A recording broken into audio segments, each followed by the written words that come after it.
Okay, so I'm going to talk about very common spiritual advisors, and I call it spiritual capitalism, and it's quite bypassing. And I'm not just here to like complain about things, but also offer an alternative. So that I'm not trying to say that spirituality is wrong or anything like that, but trying to say to be critical. So here are the things that I've found to be contradicting, and there are some issues. So one of the common things is that it's quite transactional, where they talk about things like you need to heal in order to receive something else, where um, yeah, basically it's kind of why I say it's like capitalism. Another thing is it's quite desolating. I mean, dissolving, and it erases identity, individuality, and so on and so forth.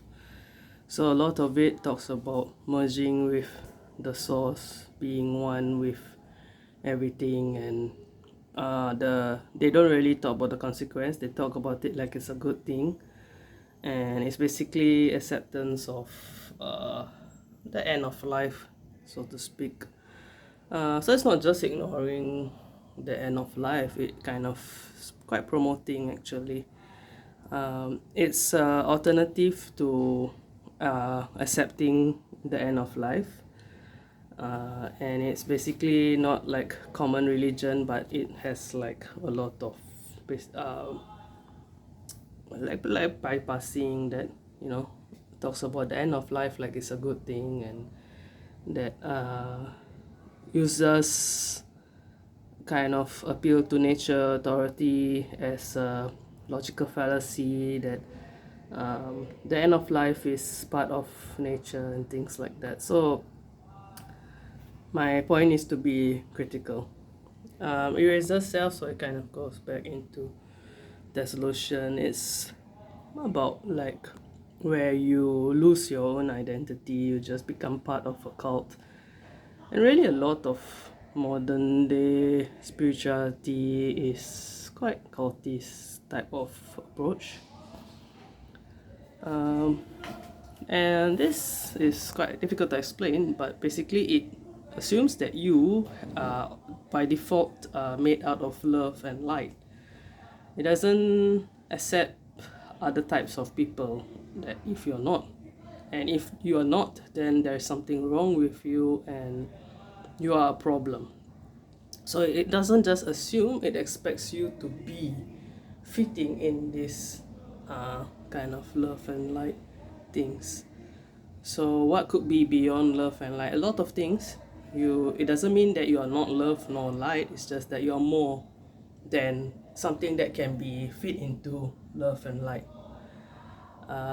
Another thing is passive, so it kind of expects you to be passive. It talks about manifestation, where you just need to wait and consistently receive things. It talks about like basically makes it a problem that that you are going for what you want. And there is also such things like gender kind of division, that uh, men are supposed to be fighting for what they want and women are supposed to be receiving it, and apparently the wrong way is fighting for what you want. It's kind of outdated, because many women are also fighting for what they want, and there's absolutely nothing wrong with either ways. But the suggestion is that you just need to be lazy and do nothing about your life and be passive and wait for miracles to come, which is great, it's good, but it's not practical nor realistic. And of course, the Delulu crowd would say that it's kind of going against, just to be delulu and delusional and so on and so forth, which is great if it works, but so far it didn't work. I practically tried it and nope, it didn't work. And of course, there could be arguments like gender and the conversation, which is also kind of rubbish, but anyway, here we are. Another thing is where a lot of spirituality works to keep you small. So what do I mean by this? So it kind of like talks about us like a cog in the machine where we just need to keep quiet, stay in the sideline. We're not supposed to go for what we want, and it's kind of oppressive. Actually, a lot of even the Delulu crowd, which pretends to be empowering for like certain genders, but it's actually really what it does is keeps you small. It tells you to just keep quiet, be passive, do not chase after what you want, and just let the things come to you. I mean, I agree about not chasing per se. I mean, there's nothing wrong to chase, just that they talk about chasing like it's a bad thing. So, and my point is to be critical. Why is it a bad thing? Is it because you want to just be lazy? And there's nothing wrong with being lazy, but we need to just understand the reason behind it. Another one I think I mentioned about appeal to authority. So this goes for a lot of spiritual circles where only the authority can, define what spirituality is, and if anyone else comes into the picture, they are considered delusional or stupid or something like that, and or crazy. And if anyone brings a critical kind of examining thing, it becomes a divide. So that's why there's this like division between spirituality and science, because they have different, both of them have authority like kind of mentality. So one is subjective experience, another is objective experience, and one can be measured, another cannot be measured, but nevertheless subjective experience is subjective experience and belief is belief. So if many people believe in something, it exists. Not necessarily exists per se, but more or less. So there's a lot of authority like statements in religious. Honestly, a lot of spirituality and religion are quite similar, but here we are. So the last one, this is I'm quite sure there's more issues than this, but just trying to summarize, because again, I'm not here to complain, I'm just here to point out the issues and ask you to be critical. So the last one is where spirituality talks about you as a problem if you are not able to manifest something, or if you're not able to fit into their frameworks, or not able to heal, or not able to, it's you who's a problem. So there is like, what was it called, law of attraction and things like that. The first time when I watch it, it really like, like, oh, you need to change, you need to change your mindset, you need to rewire your brain, and so on and so forth. So not that the world is the problem, no, only you are the problem, not the world. You do not need to change the world according to spirituality. You need to change yourself. That's why I say it keeps you small, erases self, and so on and so forth. And when I say despite self-love, because it's a contradiction, right? If you are a problem, then how can you love yourself? So a lot of spirituality talks about loving yourself as a healing thing, but yet it also talks about you being a problem if you're not able to fit into their framework for whatever reason. So this is my counter approach, and for all hilarious reasons, I'm calling it endarkenment, because it's the opposite of enlightenment, although actually it's really the same thing, but here we are, just more like a funny thing. So my approach is more different, starting with something I would call radical self-acceptance. So anything about you, any issues, any flaws, it's not a problem, it's not a fault. Even if you have your trauma, if you cannot heal or whatever, all of this is the point of you, the point of what you are and what you're supposed to be. You're not supposed to heal from it, you're supposed to actually use it, make it work for you, not erase yourself, but to be the individual that you are and to be including diversification into the world, not just to be another love and light individual or whatever. This is quite maybe not very straightforward to describe, but I'm using a more engineering approach where basically it means like do not reinvent the wheel. It means you choose what you have. I mean, you use what you have and you grow from it. So instead of like erasing parts of yourself or like trying to fit into a box, you use what you actually have and make it work for you. I mean, this I might go into detail eventually what I mean by this, but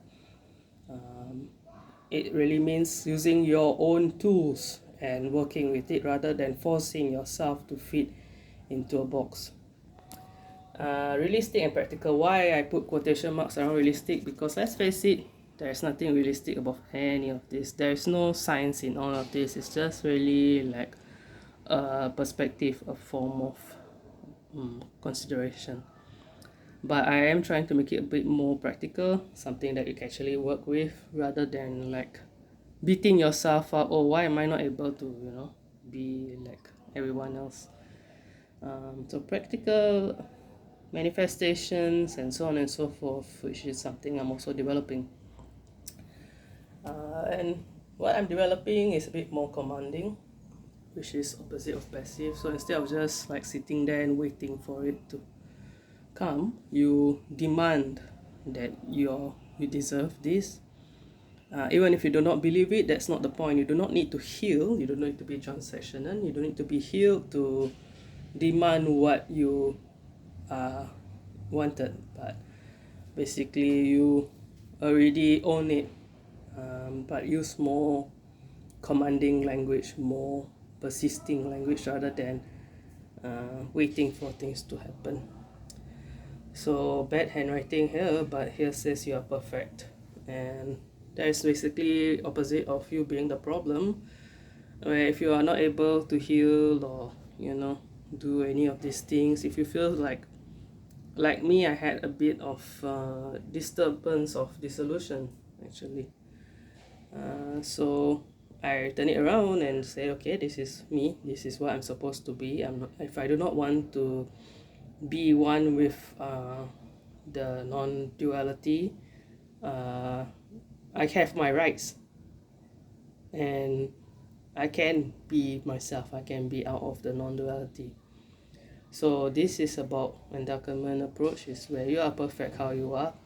You do not need to change. You do not need to heal. You just need to understand what's your strengths and weaknesses and use it, work it with you, because strengths and weaknesses are subjective biases.